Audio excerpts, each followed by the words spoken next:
My mom installed spyware on my phone. She regretted it when I gave her nothing to worry about. After my mom caught my dad texting underage girls on Telegram, she bought me a brand new iPhone. A day later, I noticed its screen kept lighting up randomly. Turns out she'd downloaded a spy app that let her see everything. Texts, camera roll, location, when I turned my screen on. That same day, she cornered me in the kitchen, holding her own phone like a weapon. "Why did you tell Jess you were sad? You have nothing to be depressed about." She actually read my text out loud, word for word, in this mocking voice. Said I was seeking attention just like Dad. I smiled, this really calm smile that made her take a few steps back. "You know what? You're right. I have nothing to hide." The next morning, I started texting her everything. And I mean everything. Walking to kitchen, opening the fridge, choosing milk, pouring milk. My phone became a minute-by-minute diary. Breathing, blinking, thinking about breakfast. At first, she loved it. Started bragging to her divorced friends during wine nights. Unlike my ex, I know exactly what's happening. No secrets in this house. But by day 3, her phone was buzzing nonstop. Hundreds of notifications from yours truly. And after just a week, she was already losing it. "Stop texting so much!" she screamed over dinner. I pretended to look confused. "But you said no secrets?"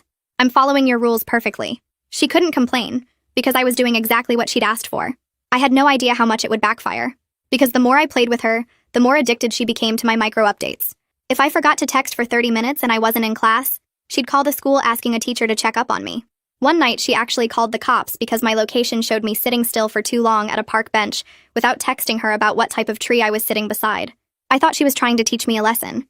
But when I got home that night, she grabbed my shoulders with a manic look in her eye, repeating something about how silence means secrets, and Daddy went quiet when he was texting her. For 2 weeks, things got worse. She wasn't eating, wasn't sleeping, just watching her screen. She started sleeping outside my door. I'd hear her breathing, waiting for me to make a sound. Then one day, I came home and every door in our house was gone. I walked through the house in a daze, my heart pounding harder with each missing frame. Security cameras were strategically placed in every corner, their red lights blinking like eyes. She had even placed 2 above my bed, angled directly at my pillow. When I finally found her, she was sitting silently in the living room, watching the security camera footage. When she looked up at me, her eyes were bright with this terrifying joy. "Now we can be close," she said, spreading her arms wide. "No barriers, no secrets, just like before Daddy destroyed us." Well, if she wanted a show, I'd give her one. I decided to pretend I was losing my mind, give her the most disturbing footage possible. I started talking to the cameras like they were my friends. "Good morning, camera 3. Yes, I see you too, camera 4. I'd sit in corners rocking back and forth for hours, whispering nonsense. Sometimes I'd just stare directly into one camera without blinking until my eyes watered. I kept it up for weeks, getting more disturbing each day. Eating with my hands, sleeping on the floor, drawing invisible patterns on the walls. I don't know what I wanted her to do. I just knew it felt good to have some sort of control over the situation. Then one morning, I woke up and something felt wrong. My head was cold, and the entire room smelled like bleach mixed with something chemical and wrong. I touched it and felt skin where hair should be. I immediately ran to the bathroom mirror and nearly screamed. I was completely bald. Not a single hair left. That's when she walked in behind me, and I saw her reflection in the mirror. On her head was a wig. I touched it while adrenaline pumped through my body. "Mom, is this my hair?" She nodded enthusiastically and smiled. "Now you can't hide anything from me," she whispered, running her fingers through my hair, her wig. "Even your thoughts were under that hair." Her eyes were empty. Not Mom's eyes anymore. Something else looking out through her face. She pulled out electric clippers, still humming, still warm. "Your eyebrows are next," she said softly. "Then we'll see what you're really thinking." And what she did next made me realize I'd never escape. I woke up on the bathroom floor where I passed out after she left, my hand automatically reaching for my head and finding only smooth skin where my hair used to be. The cold tile pressed against my cheek, and the chemical smell still hung in the air, making my stomach turn. The wig she made from my own hair sat on the counter like a trophy, the strands I grew for years now belonging to her. I pushed myself up and my arms shook from lying in the same position for hours. My phone buzzed with a text from her asking why I wasn't responding, and I realized I had maybe 30 seconds before she came to check on me. I grabbed my phone and typed out that I was in the bathroom, then splashed cold water on my face to wake up fully. Looking in the mirror felt wrong because the person staring back didn't look like me anymore, just a scared bald kid who needed to survive long enough to get away from her. I knew with absolute certainty that I couldn't keep living like this, that something had to change, or she would take everything from me piece by piece until there was nothing left. I forced myself to move through my morning routine while she watched from the doorway, her phone in her hand tracking every notification I sent. I turned on the faucet and texted her that I was washing my face, then actually washed my face while she nodded like I was doing something impressive. Brushing my teeth took 3 separate texts, because she wanted to know which toothpaste I chose and how long I brushed each section. My clothes options were limited because she had hidden most of my hoodies and anything with pockets deep enough to hide things in, so I texted her about choosing between a blue shirt and a gray one.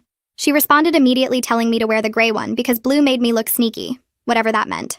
I pulled on jeans and socks while typing out each action, my fingers moving automatically now after weeks of this routine. She smiled at me from the doorway like we were sharing a nice mother-daughter moment instead of her watching my every move through cameras and texts. I grabbed my backpack and she followed me downstairs, her eyes never leaving me as I poured cereal and texted her about the milk being cold. At the school, I kept my head down and started testing the limits of her surveillance by briefly switching my phone to airplane mode during passing period. My hands sweated as I watched the little airplane icon appear at the top of my screen, knowing she could see my location freeze on her end. I walked from English to history and counted the seconds, wondering how long it would take her to notice. 30 seconds passed, then 60, and I started to think maybe the system had a delay that I could use.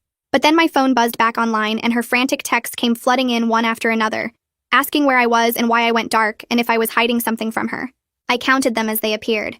8 texts in the span of maybe 10 seconds, and I noted that her response time was under 90 seconds from the moment I went offline.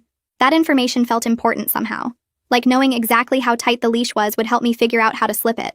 I texted back that my phone glitched and she responded with a long message about how I better not be lying to her like Dad lied. During lunch, I locked myself in a bathroom stall and used my phone's front camera to take photos of my shaved head from multiple angles, making sure the timestamps were visible in the corner. My hands shook as I held the phone up and captured the uneven patches where she had pressed too hard with the clippers, the small cuts that were still healing, the complete absence of hair that made me look sick. I took 12 photos total, switching between front and back views, making sure the bathroom tiles were visible in the background, so it was clear where I was. Each photo felt like evidence, like proof that this wasn't normal, and that I wasn't crazy for thinking something was seriously wrong. I forced my hands steady for the last few shots because I knew this might be the only proof I would get if she decided to tell people I did this to myself. The timestamp read 12:47 p.m. on November 19th, and I made myself memorize that number in case the photos got deleted somehow. Then I texted Mom that I was using the bathroom, and she responded asking why it was taking so long. So I flushed the toilet and washed my hands while my phone sat on the sink counter recording everything. I created a new text thread with Jess using innocent-looking messages about homework, typing out a question about what chapters we were supposed to read for history. She responded right away asking if I was okay, and I knew I had to be careful because Mom was definitely reading every word. So I typed back something about needing help with math too, and then added that I might need the math notes later if things got confusing. We went back and forth about assignments for a few minutes, and then I sent her a message saying I really hoped I wouldn't need those math notes, but it was good to know she had them. She responded with a heart emoji, and I felt slightly less alone for the first time in days, knowing that someone outside this nightmare understood what I was really saying. The code was simple.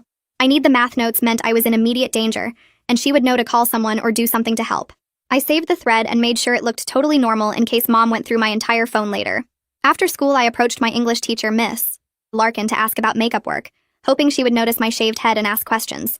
She was erasing the board when I walked up, and when she turned around, her eyes went straight to my head, and her expression changed. She asked what happened, and I opened my mouth to tell her everything.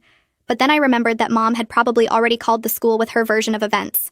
I froze up completely, my brain going blank as I tried to figure out what to say that wouldn't make things worse. Miss Larkin looked concerned and touched my shoulder gently, asking again if I was okay and if someone had hurt me. But I just shook my head and mumbled something about the makeup work for the days I missed, and she handed me a packet with a sad look on her face. I knew she wanted to help but didn't know how, and I wanted to scream the truth, but my throat felt closed up. As I walked away, I heard her pick up her desk phone, and I wondered if she was calling someone, maybe the counselor or the office. But then Mom appeared at the end of the hallway walking toward me, and I knew any chance to talk was gone. That night, I used the school library computer to research the spy app on my phone, learning that it had device administrator privileges that prevented me from uninstalling it. The search results showed me exactly how invasive the app was, tracking not just my texts and location, but also my keystrokes, my photos, even when I turned my screen on and off. I read through forum posts from other people trying to remove similar apps, and every single one said the same thing: you can't delete it without factory resetting the phone, and even then the person monitoring you would know immediately. I took screenshots of the permissions page showing all the access the app had, then emailed them to myself using a new account I created with a password Mom would never guess. The library was almost empty and the librarian wasn't paying attention, so I spent 20 minutes documenting everything I found about the app and how it worked. I learned that it uploaded data every 15 minutes to a cloud server, which meant Mom was probably reviewing everything I did in batches, rather than watching live constantly.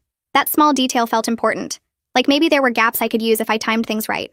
Sleep became almost impossible because Mom had started sleeping in the hallway right outside my doorless room, and I could hear her breathing and shifting position all night.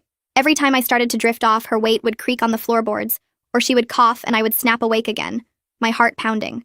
I learned to lie perfectly still and breathe evenly, even when I was wide awake, performing sleep like it was a survival skill that would keep her from coming in to check on me. My eyes stayed open in the dark, staring at the ceiling while I counted my breaths, making them slow and steady so she would think I was actually asleep.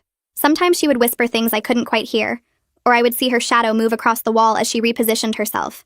The cameras above my bed recorded everything with their blinking red lights, and I wondered if she was watching the footage live on her phone while sitting right outside my room. By 3 in the morning, my whole body ached from staying so still, but I didn't dare move because any sound might bring her in here with questions about why I was awake. On the third night, she came in with the electric clippers again, saying it was time for my eyebrows, but I managed to talk her down by promising to text even more frequently. She stood at the foot of my bed holding the clippers, and I could hear them buzzing before she even turned them on, the sound making my skin crawl. I sat up and told her I would send her updates every 10 minutes instead of every 15, that I would text her about everything including my thoughts if she wanted. She considered this while the clippers hummed in her hand, her eyes looking past me at something I couldn't see. Then she agreed to wait, but kept the clippers on my nightstand as a reminder, setting them down carefully like they were precious. I spent the rest of the night staring at them, watching the silver blades catch the red glow from the camera lights, knowing that next time I might not be able to talk her out of it. My eyebrows felt like they were burning even though she hadn't touched them, and I kept reaching up to make sure they were still there. I discovered my phone's Shortcuts app could send automated texts at scheduled intervals, so I programmed it to send her updates every 15 minutes during my morning classes. The app let me create custom messages that would trigger automatically based on time, which meant I could set up a whole morning's worth of texts before school even started. I typed out boring updates about being in class, taking notes, listening to the teacher, walking to my locker, and scheduled them to send throughout the day. This bought me small windows of time where I wasn't actively typing and could focus on planning my next steps, maybe even talk to someone without her immediately knowing. I tested it during first period and watched my phone send a message on its own while I sat there doing nothing, and Mom responded with a thumbs up like everything was normal.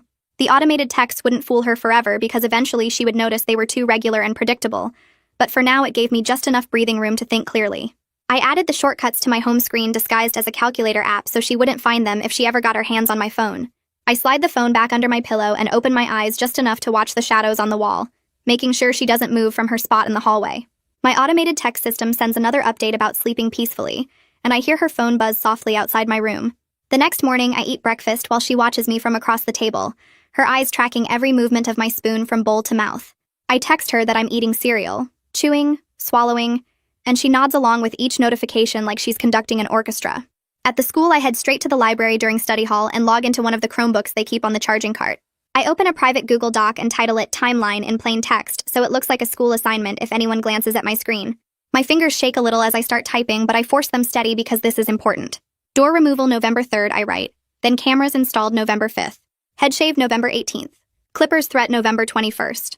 I add details about the spy app installation, the bathroom monitor, her sleeping in the hallway, every single thing I can remember with exact dates. The bell rings before I finish, but I save it and log out, making sure to clear my browser history even though the school computers do that automatically. After school, I decide to test something. So instead of walking straight home, I take a detour to the convenience store 3 blocks past my usual route. I keep my phone in my pocket and walk at a normal pace, counting the minutes in my head while my automated texts keep sending her updates about walking home from the school. I make it inside the store and I'm looking at the candy aisle when my phone starts buzzing. 17 minutes, I note, which means her location alerts aren't instant and there's a delay in the system. She's calling now, her name flashing on my screen, and I answer on the 3rd ring. I tell her I stopped to buy gum, and she demands to know why I didn't text her about it first, her voice getting higher and tighter with each word. I apologize and promise to text before making any stops. Then I buy the gum I don't even want, and head home while she stays on the phone with me the entire walk. The next day, Jess catches me by the bike racks after school, and I can tell from her face that she has something for me. She pretends to adjust her backpack and slips something into my hand, and when I look down I see it's a phone, old and scratched but still working. No service but the camera works, she whispers, and I close my fist around it and nod. We don't hug or talk long because I know Mom is probably watching my location dot right now, but Jess squeezes my hand once and says the word lighthouse, and I squeeze back. I hide the phone in my jacket pocket and text Mom that I'm talking to Jess about homework. Then I say goodbye and head to the parking lot where she's waiting in the car. Walking through the halls the next morning feels like everyone is staring at my bald head, and I pull my hood up even though it's against dress code. I hear someone whisper behind me that I must be in chemo, and another voice says something about cancer, and I want to turn around and scream the truth at them. Instead, I just keep walking and banking all this rage for when I can actually use it, storing it up like fuel. During fourth period, the intercom crackles and asks me to come to the front office, and my stomach drops because Mom shouldn't be here yet. But when I get there, she's standing at the counter talking to the secretary, smiling and laughing like we're a normal family. She tells them she wants to observe my last period class because she's so involved in my education, and the secretary actually thinks this is sweet and writes her a visitor pass. I have to sit through 45 minutes of history class while Mom watches me from the back row, her eyes never leaving me even when I'm just taking notes. After class, Miss Larkin catches me at the door and asks quietly if I'm okay, and I can see she wants to help but doesn't know how. I lean in close and whisper that I didn't do this to myself, gesturing at my head, and her face changes. Then Mom appears in the doorway asking if everything is all right, and Mr. Larkin just nods and tells me to have a good day. The next morning, Jess finds me before first period and hands me a library book about photography, and when I open it later in the bathroom, there's her old phone tucked inside the pages. I hide it in my locker behind my winter coat where Mom will never think to look, and having a device she doesn't know about makes me feel like I found a weapon. All through chemistry, I'm planning how to use it without getting caught, thinking about angles and timing and where I can hide the footage. During lunch, I skip eating and go to the library computer instead, searching for information about protective orders and CPS reporting. I learn that teachers are mandated reporters, which means Miss A. Larkin has to report suspected abuse. But I also learn that the system moves slowly, and investigations can take weeks. I print everything out and fold the papers small enough to hide in my chemistry textbook, memorizing the important parts about what counts as evidence. That evening, Mom announces a new rule while I'm doing homework at the kitchen table. 8 minutes for showers starting now, she says, and you have to leave the door open so I can make sure you're safe. I feel my last piece of privacy crumbling away, but I just nod and say, okay, Mom. Later, she goes through my bathroom stuff, actually counting my tampons and checking how much soap is left in the bottle, writing it all down in a little notebook. Late that night, I wait until I hear her breathing go slow and steady in the hallway. Then I carefully reach under my pillowcase and pull out Jess's phone. I turn it on with the volume all the way down and the brightness as low as it will go. Then I angle it toward the doorway where Mom is sleeping on the floor. I press record and whisper to the camera about how she's been outside my room for 6 hours, how she monitors my bathroom time, how she counts my tampons. The red recording light glows softly in the dark, and somehow documenting everything makes me feel slightly less powerless, like I'm building something that might save me. Around 9 that night, my phone buzzes with Dad's contact photo lighting up the screen, and I stare at it for 3 rings before letting it go to voicemail. Talking to him would just give Mom more ammunition, and I need to stay focused on my own survival plan right now. Mom appears in the bathroom doorway 30 seconds later holding her phone, and I know she got the notification about the missed call through the Spy app. She hits play on the voicemail without asking, and Dad's voice fills the small space asking if I'm okay, and saying he's worried about me. Mom's face goes rigid and she plays it again, then a third time, her breathing getting faster with each replay. She starts pacing the hallway outside the bathroom, ranting about how he destroyed our family, and has no right to check on me after what he did. Her voice gets louder and higher as she lists every way he betrayed us, and I just stand there dripping water on the floor, while she works herself into a frenzy. The rant goes on for over an hour, circling back to the same points about secrets and lies, and how she's the only one who really cares about keeping me safe. I text her that I'm going to bed and she finally stops talking, but I can hear her pacing in the hallway muttering to herself. Around midnight, I'm lying in bed staring at the camera lights when I hear her footsteps coming toward my doorway. She's holding the electric clippers and there's this manic determination in her eyes that makes my stomach drop. She tells me it's time for my eyebrows to go, and I actually say no out loud, my voice coming out stronger than I expected. She moves toward me anyway, and I scramble backward on the bed, telling her to stop. When she reaches for my face, I shove her away harder than I mean to, and she stumbles backward into the doorframe. Her expression shifts from determined to shocked, and then something dangerous that I've never seen before. She starts yelling about how I'm violent and out of control, just like my father, and I yell back that she's the one who's lost it. Our screaming match echoes through the doorless house, and I'm dimly aware that neighbors might hear, but I'm too angry and scared to care anymore. She's advancing on me again with the clippers when there's a sharp knock on the front door that makes us both freeze. The knock comes again, louder and more official, and Mom's face goes pale. She drops the clippers on my bed and smooths her hair before walking to the front door. I follow her and see 2 police officers standing on our porch through the window. Mom takes a deep breath and opens the door with this completely different expression, concerned and slightly embarrassed. The older officer asks if everything is all right because they received a noise complaint from a neighbor. Mom transforms right in front of them into this worried parent dealing with a troubled teen. She explains that I've been acting out ever since my father's legal troubles started, and gestures for me to come closer. When I step into view, both officers' eyes go to my shaved head, and I see pity replace their initial concern. Mom tells them I did this to myself, and that she's been trying to get me help, but I keep refusing. She's so convincing that I almost believe her myself, and I realize how impossible it would be to explain the truth right now. The younger officer, a woman with kind eyes, asks me directly if I'm okay, and I want to scream no, but I just nod. She pulls out her card and writes something on the back before handing it to me, telling me I can call anytime. I read the name printed on the front, Officer Melissa Larkin. I memorize it and tuck the card into my pocket, thinking I might need it later. The officers tell Mom they have to file a report about the noise complaint, and she nods understandingly, playing the exhausted single mother perfectly. After they leave, she turns to me with this triumphant look and says that now there's a record of my behavior problems.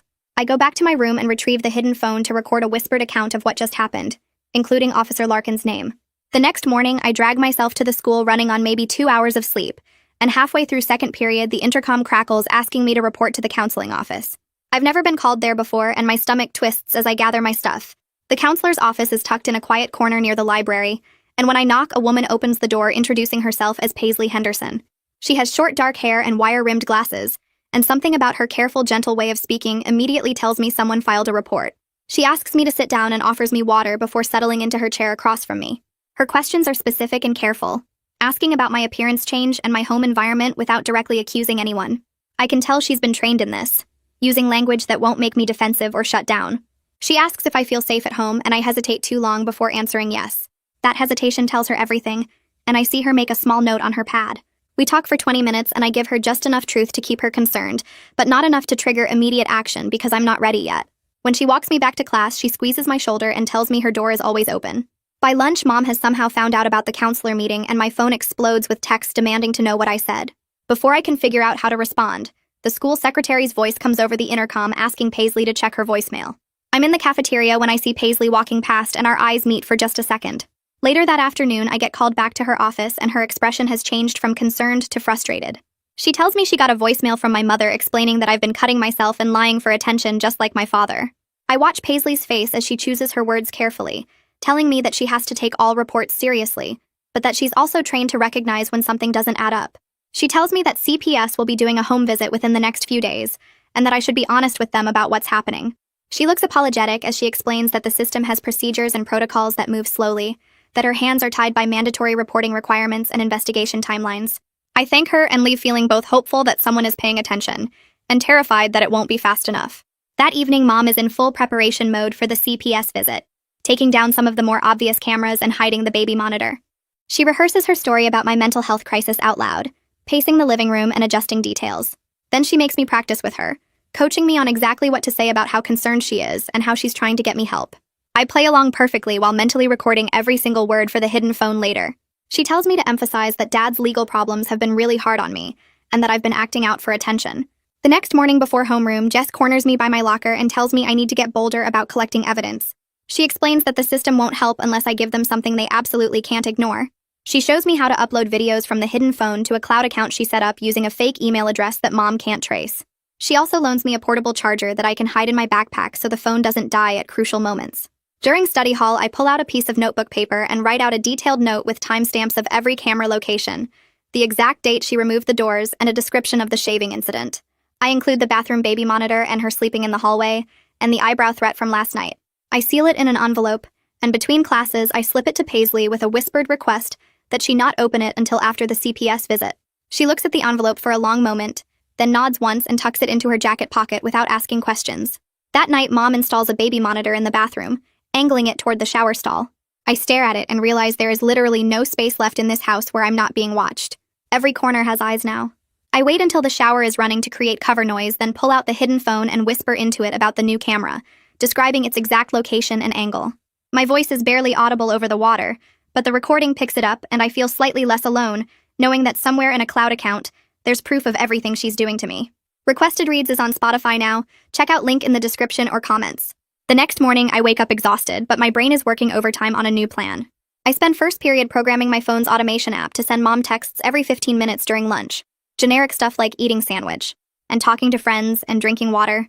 By the time lunch rolls around, I've got 20 minutes of automated coverage that will make her think I'm in the cafeteria when I'm actually somewhere else.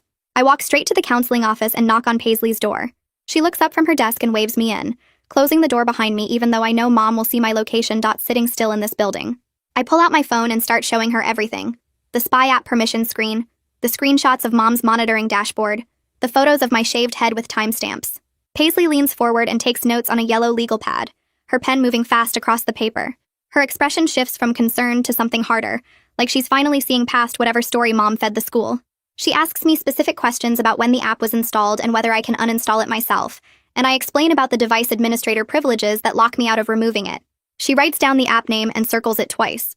When my phone buzzes with mom's reply to one of my automated texts, Paisley watches the notification pop up and her jaw tightens. She tells me she's documenting all of this and will be sharing it with her supervisor and CPS. I feel something like hope mixed with terror because I know mom will lose it when she finds out I talked to someone. After school, I'm walking toward the bus when mom's car pulls up at the curb. She leans over and opens the passenger door, telling me to get in because we have an appointment. I climb in and ask where we're going, but she just stares straight ahead and drives. 20 minutes later, we're at a medical office I've never seen before. Some family practice in a strip mall 2 towns over. The waiting room is empty and the receptionist looks surprised to see us. Like maybe this was a last-minute booking. Mom checks us in and we sit in uncomfortable chairs under fluorescent lights that buzz. When they call my name, Mom follows me back to the exam room and starts talking to the doctor before he even finishes introducing himself. She tells him I've been cutting myself and acting out for attention, that I shaved my own head and have been lying about everything. The doctor looks uncomfortable and glances at me, then back at Mom. He asks her to wait outside while he does the exam, but she refuses, saying she needs to be present to make sure I tell the truth. He doesn't push back, and I realize he's probably used to dealing with controlling parents.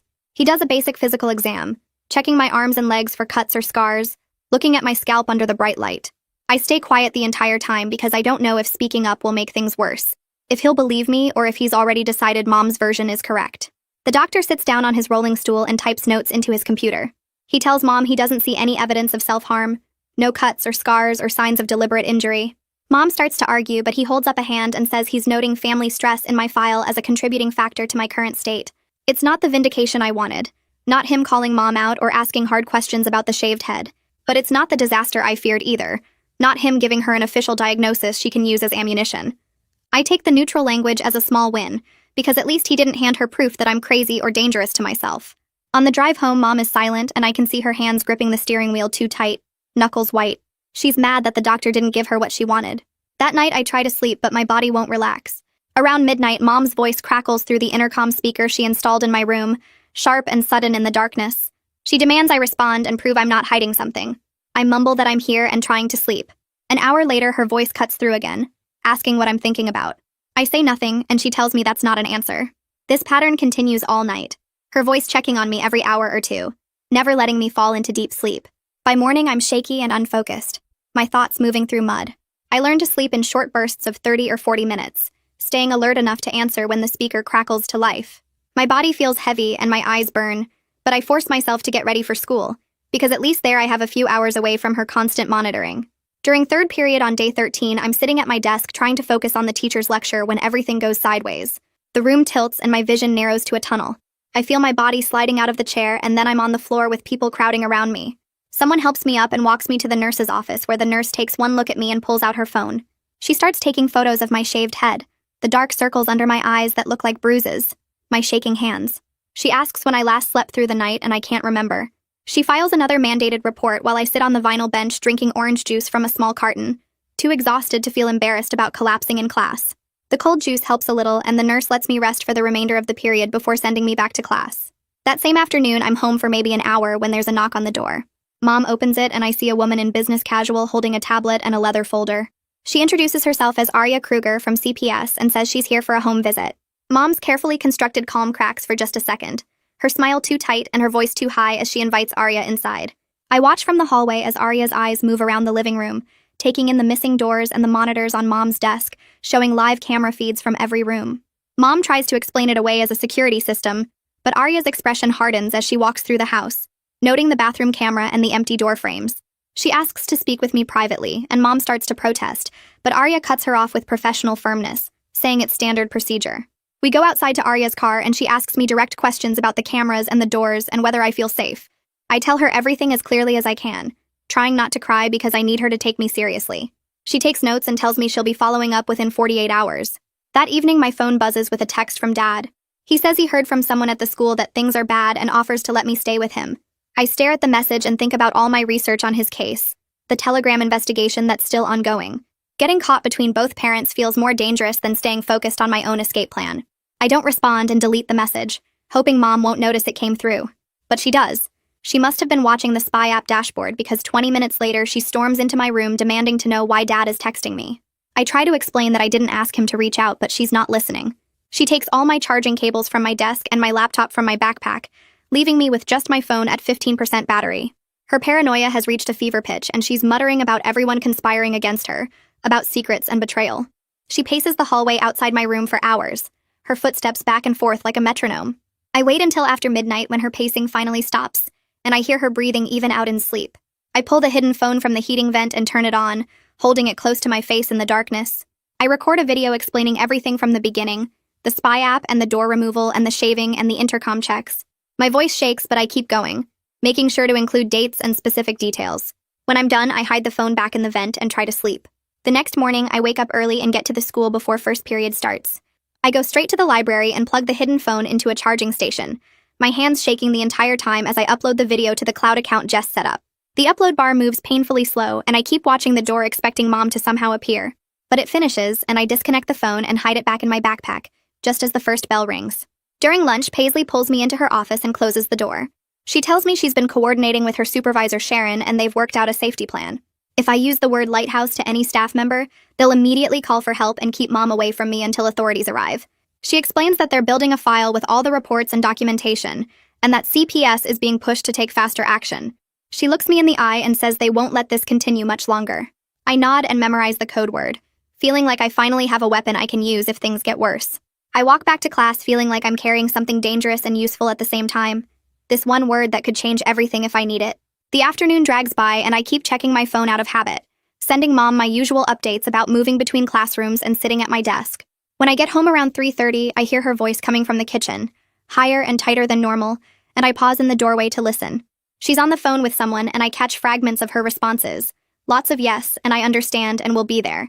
But her hand is shaking as she writes something down on a notepad.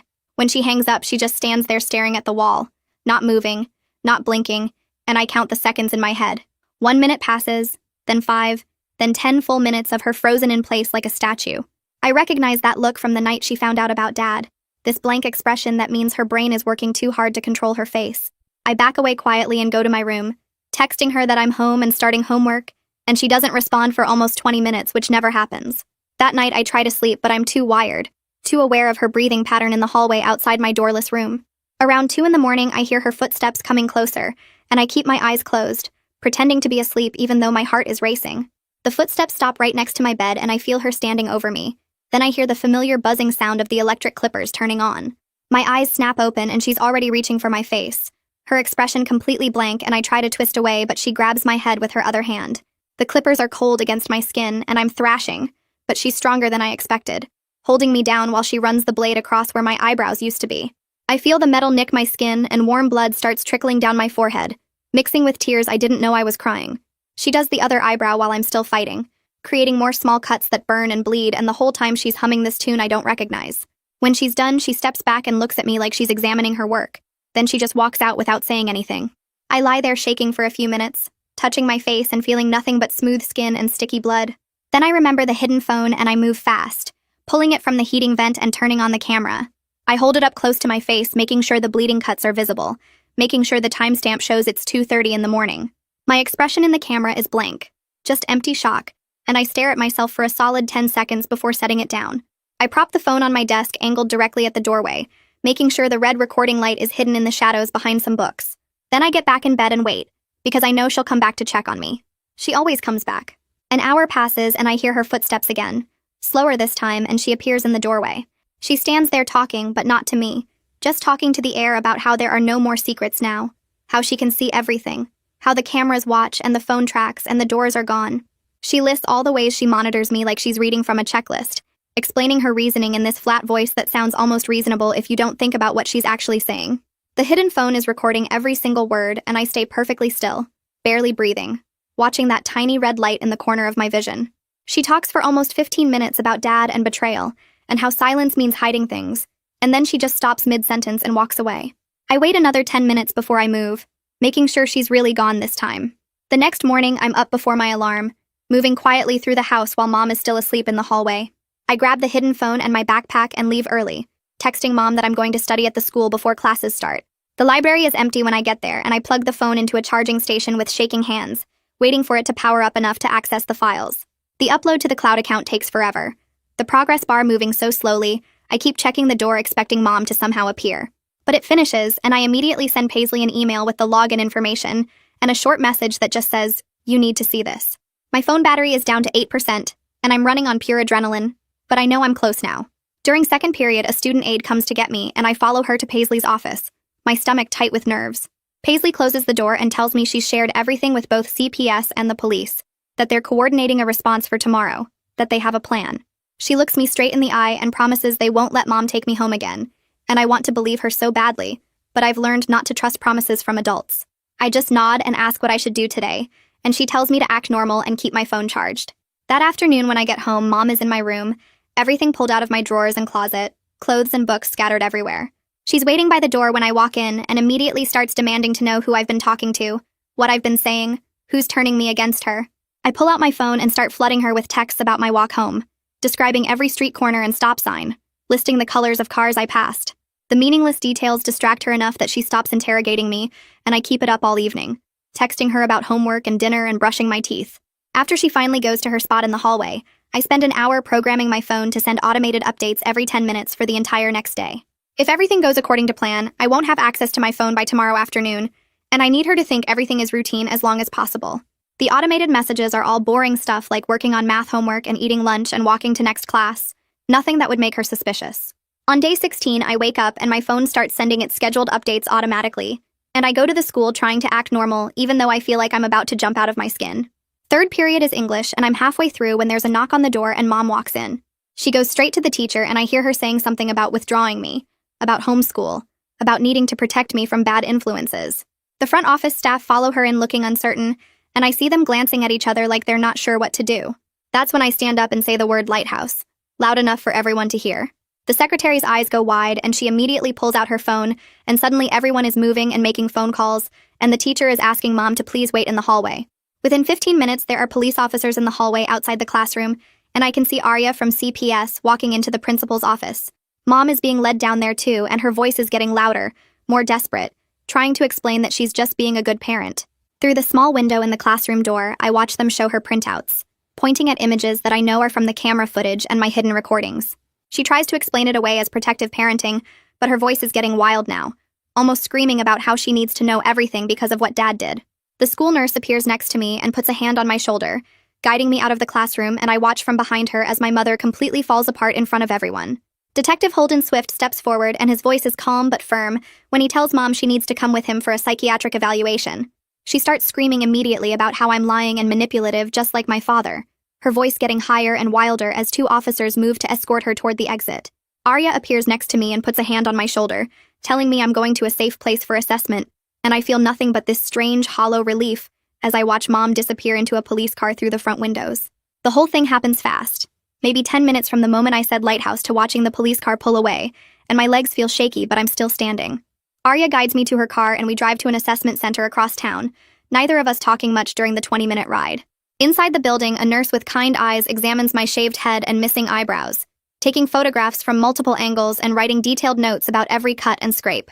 She measures the healing wounds with a small ruler and asks me to rate my pain level, documenting everything on official forms that she keeps adding pages to. After the physical exam, I spend 2 hours in a small room with a forensic interviewer named Christopher Osborne, who records everything on a camera mounted in the corner.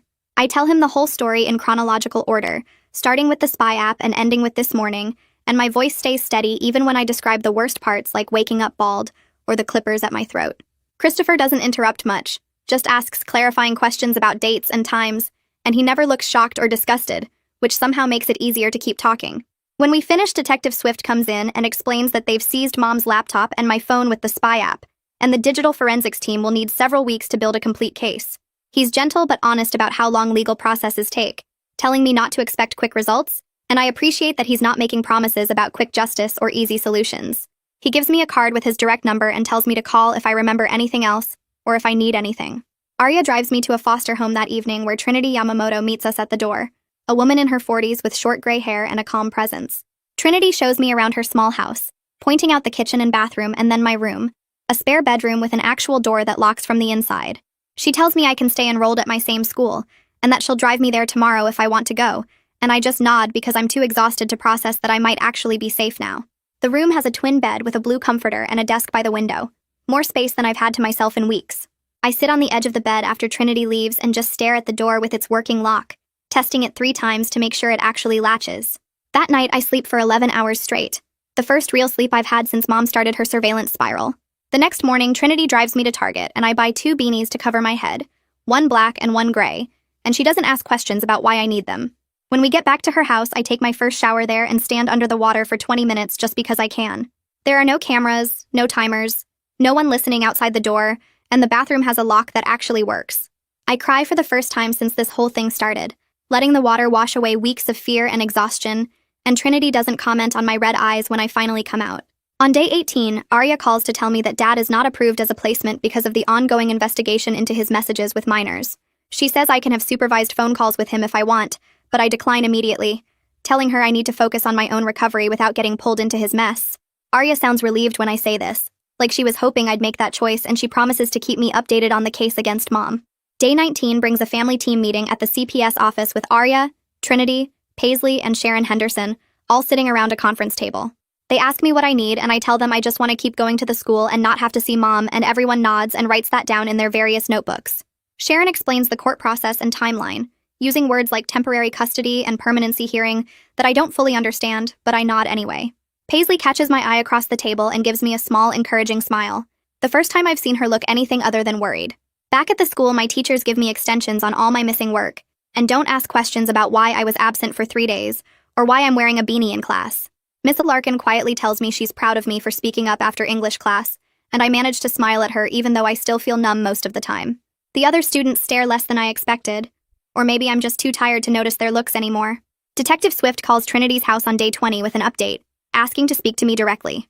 He explains that the spy app logs, camera footage, and my recorded testimony all match up perfectly, creating what he calls a strong evidentiary foundation.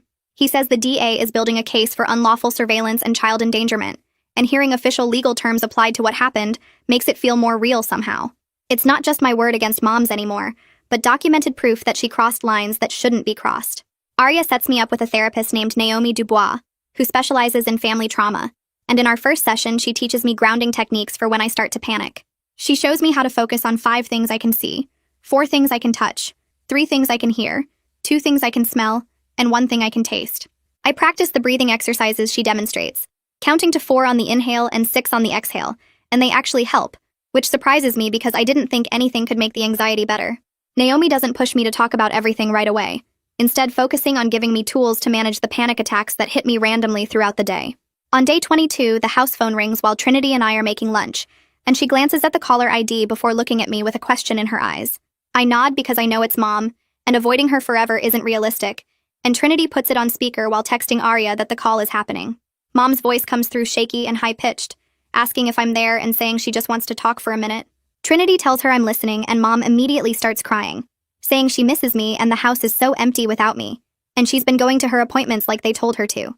Then her voice shifts and gets harder, demanding to know why I told all those lies to the social workers and the police. She says I'm making her look crazy on purpose, that I'm trying to destroy her life just like Dad destroyed the family, and I can hear the edge of panic underneath the anger. Trinity catches my eye and I shake my head, so she tells Mom that I need to go now and we'll talk another time when she's calmer. Mom starts yelling that I can't just abandon her, but Trinity ends the call and the kitchen goes quiet except for the sound of my own breathing. 4 weeks after they removed me from the house, Arya calls to say there's a court hearing scheduled, and I need to come to the courthouse downtown. I sit in a waiting room with Trinity while lawyers in suits walk past carrying folders, and when they finally call my name, I follow Arya into a courtroom where Judge Damon Cross sits behind a big wooden desk. He reads from papers in front of him about the evidence collected and the psychiatric evaluation Mom underwent, and then he says he's issuing a temporary restraining order that requires Mom to stay 500 feet away from me and my school. He orders her into a psychiatric treatment program and says visitation will only be considered after she completes it and demonstrates stability, and I feel my shoulders drop and relax for the first time in months. The judge also says the court is ordering that I receive a new phone with a new number that Mom won't have access to, and when we get back to Trinity's house, she hands me a box with a brand new phone inside. I just stare at it sitting in my palm, this ordinary piece of technology that feels impossibly significant.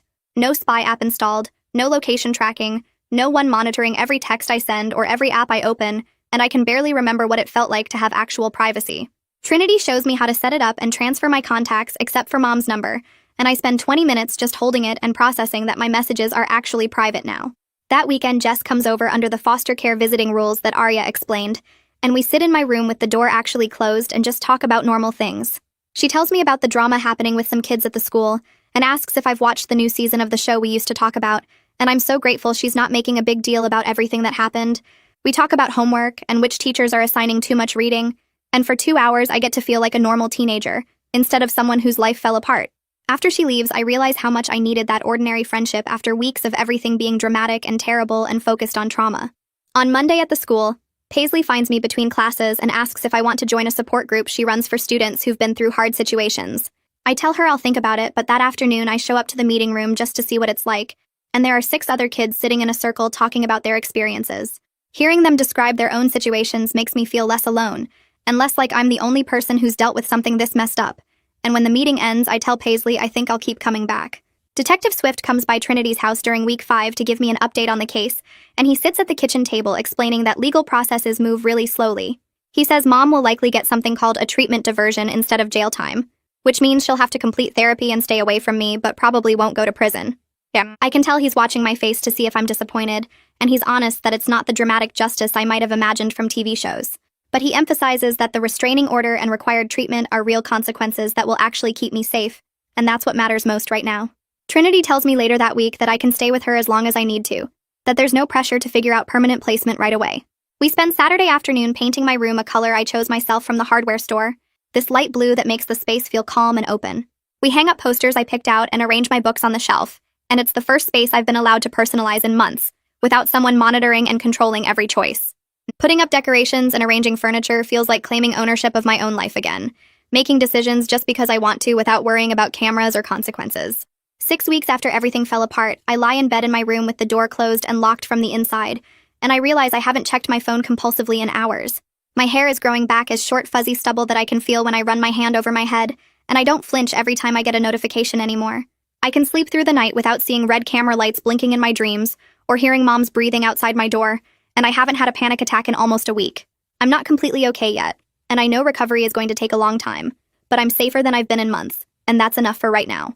Well, that's the big ending to a very medium story. If you're still watching, I both admire and fear your commitment. You might as well subscribe now because apparently you're in this with me. See you at the next mistake.